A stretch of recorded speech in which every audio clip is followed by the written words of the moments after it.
મિત્રો તમે જોઈ શકો છો કે અત્યારે હાલ અમે બાળકોને લઈને આવ્યા છીએ ઘર ઘંટી ફ્લોર ફેક્ટરી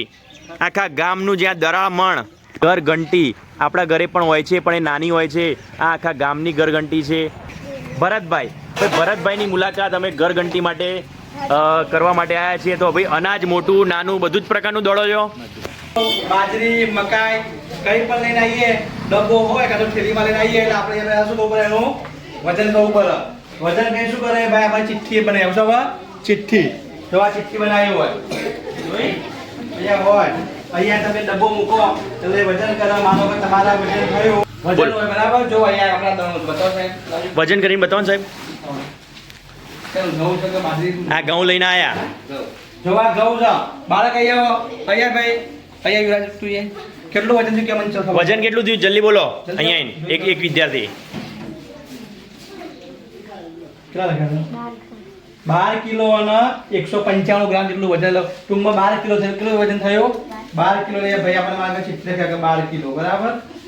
મિત્ર 1 કિલો નો શું ભાવ છે આપણો દડામણનો હા 4 રૂપિયા ભાઈ 1 કિલો નો 4 રૂપિયા ભાવ છે બરાબર તો 12 કિલો એનો આપણે દળવાનું કિલો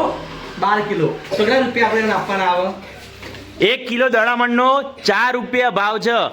અનાજ 12 કિલો છે કેટલા પૈસા કેટલા રૂપિયા ચૂકવવા પડશે 48 કોણ બોલ્યું બોલો બોલો ચલો સાચું છે 48 રૂપિયા બરાબર તો 48 રૂપિયાની ચિઠ્ઠી અને વજન લખીને આપશે બરાબર ને ભાઈ 48 રૂપિયાની ચિઠ્ઠી અને વજન લખીને તમે આપશો અને ઘઉં એમને જ આપી દેશો ને દળ્યા વગર હા અને ઘઉં દોડીને આપશે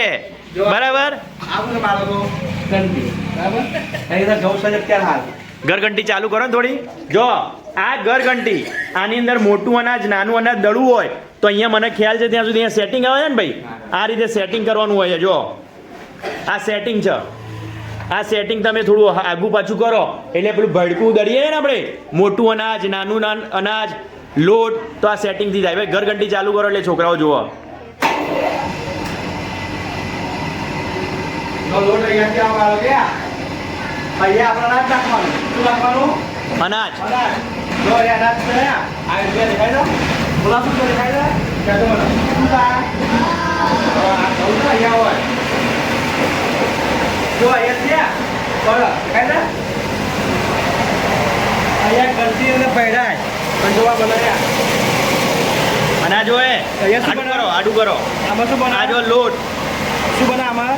લોટ શું બના આ કપડું કેમ રાખ્યું છે લોટ ઉડે નહીં એટલા માટે કપડું રાખેલું છે ખ્યાલ આવ્યો